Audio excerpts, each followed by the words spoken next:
Alright guys, we're going to do something new. Alright, so we're going to be throwing an AC on a forward-facing car. And we're going to be, since we have the half-size radiator, we're going to pull the intercooler back off, pull this back off, pull the radiator out.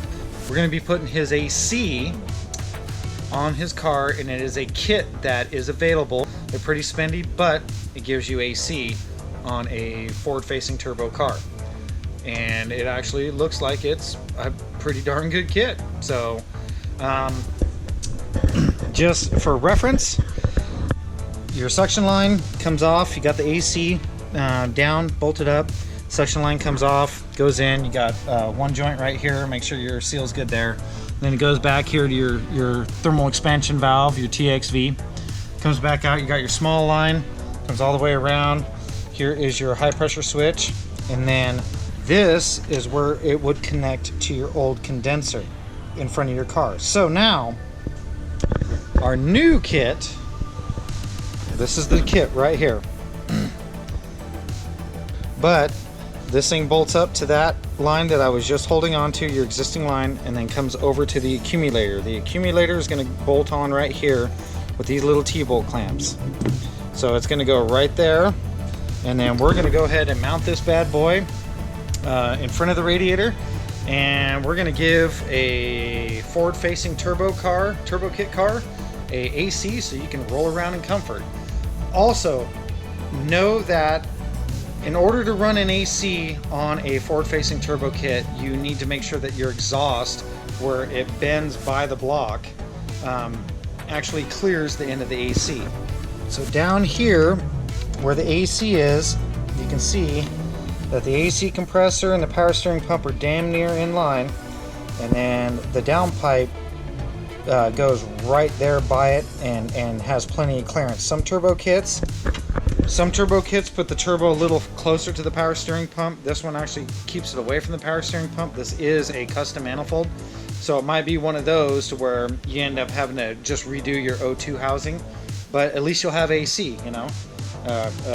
Race car with AC is pretty cool, you know. But we will be putting a new O-ring on there. Can't really tell, but this thing is missing its O-ring. And then we'll be routing all these lines. Gotta, you know, pull your intercooler, pull this. Probably won't have to pull the manifold or the turbo or any of that stuff.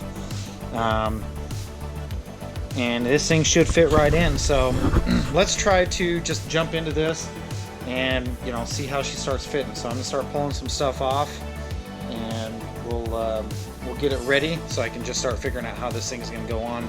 But I haven't seen the video on how to do it, so we're just gonna figure it out, and this will be the video on how to do it.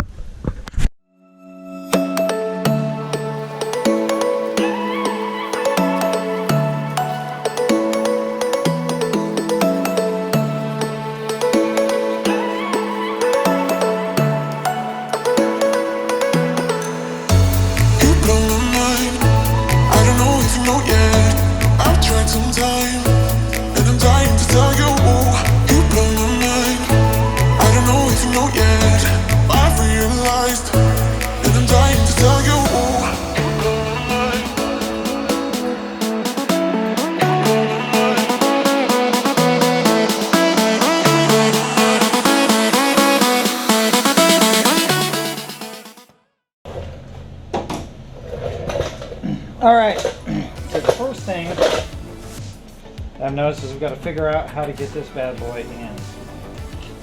Check this out. So, this little condenser, this little guy, looks like it goes right about here.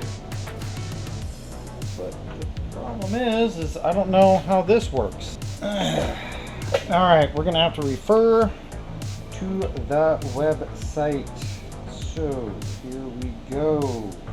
It's on evolutionm.net. Half-size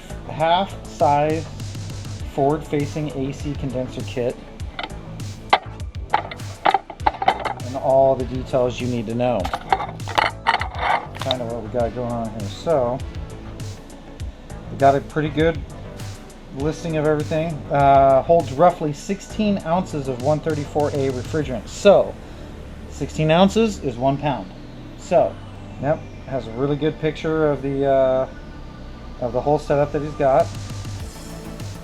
All right, shows that you got to mount this bad boy on this thing. Okay, so the only thing it does not show is this guy right here. It does not show how to mount this guy. It does have a good description of everything down below. It's got a little eBay thing where it's showing you a bunch of stuff. It kind of shows you the routing of the lines and then a picture of it on the car. But the bummer part is it does not show it where this little bracket mounts up over here. So I guess we are going to figure that out ourselves here. I mean, good pictures, very good pictures. And that's it. Okay, so we're kind of on our own. So from the looks of it, they want it up a little higher. We've got 3 bolts, 1, 2, 3. They want it on the upper bolt. So this bad boy goes in right here. Things got paint in there, so yeah. All right, I foresee a couple of problemos here. So, okay, as of right now, this thing holds the radiator too far out. Not a big deal. We'll make it work. All right, so obviously this kit is for more of a stock style front mount. Our front mount is almost literally, if you can look and see, the edge of our front mount is like right here. So the edge of this, right? So with that accumulator on there, our accumulator is going to stick out beyond this, and our front mount rides right here. So there's nothing wrong with the kit. It's just if you got too big of a front mount, and I don't know what's going on with the half-size radiator situation, but we definitely got a decent, nice little bracket right there. It just makes me wonder if try to figure something else out here. Leave this wiring, and I need to pull this condenser. I need to pull this condenser to the actual radiator support. So this bracket is going to need to be modified. I'm going to shorten it up quite a bit. And then on this side, probably going to have to figure out what we're going to do about modifying that a little bit. And then on the other side, we are definitely modifying some stuff. I might end up right here, this strip, there's these 2 little holes right here, right? Well, these holes are just barely offset from these holes. So we might be able to put a little foam on the back side of this, pull this thing tight, and then bolt it through these universal little holes here, because this is kind of a universal condenser. Probably what I'll end up doing is, since I need to have this bracket all the way up against it like so, I'll probably just put a spacer behind here or a rubber gasket, so when I tighten this thing down, it's all the way forward as far as we can go, and I'll put a little bit of foam beyond on the back side here to keep this radiator from actually rubbing through. So far, I think that's what we're going to have to do. We're just going to have to make our own holes, and we're going to have to go for the gusto.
Alright, got the whole AC installed on the car. She's good to go. I need to vac it down with a vacuum pump and then put in about 16 ounces of 134A, and she should be functional. But just wanted to show you what we got going on and how it looks now that it's completely installed. So the prime, not the main problem, but the hardest part was actually getting the condenser itself installed. Every turbo setup is going to be different. Every intercooler setup is going to be different. You're going to either have the room or not have the room. With this 5-inch intercooler, we did not have the room, so I had to modify their actual brackets that it comes with. Not heavy modification, but it came out pretty good. So let's see if hopefully you can see this very clearly. So there's the accumulator. There's the lines coming off the accumulator. The one line goes to the condenser, and this little screw right here is the modification that I had to do because their bracket wouldn't fit. So back in here they had a bracket running from here, and I'm assuming that you just put longer screws in there and then you do like a nut and bolt kind of thing, but it did not reach at all. It was about an inch away. But down here we've got, there's the other line that goes to the accumulator, and then up top here, this is the other line that goes over to the compressor. And this line comes up across the top of the turbo and then comes down, goes down here and mounts to the compressor. That's it right there. So then this other line attaches to the existing line right there, goes down across the bottom and attaches to the accumulator. So everything fits pretty good. I guess the only change that I would make, but I mean everything worked out, is doing a short route and going from the compressor right there underneath the turbo, because it does get close there, but with the exhaust and everything you could just almost go directly underneath and then come back up and then just do a sharp 90 right into there, and giving yourself enough room. We got plenty of room underneath this turbo. Probably could have gone that route, because right now you can see that it is really close. It's really close to the hot side right there. So I'm sure that's not going to be a big issue, but in other cases I'd imagine that the turbo isn't going to have as big a hot side, and this thing does just fine. Everything fit, everything was good. The hardest part was getting this top line right here to fit, because it wanted to be on this side and I kind of wanted to hide it a little bit. So everything worked out. I'm going to vac this thing down, and I'm going to go ahead and get the Freon weight in. Radiator isn't in permanently yet. I'm going to get that thing all done. Get the front end on the car, and yeah, when they end up tuning it and they try the AC, we're going to see how this thing works. So after this car is all finalized, tuned and running, we'll definitely have a video, but she's been a long one and in the process, and the first forward-facing turbo AC car, AC install on one of these cars that I've ever done, and I gotta say, pretty good job, man. The guy that did this did a really good job, so we'll see.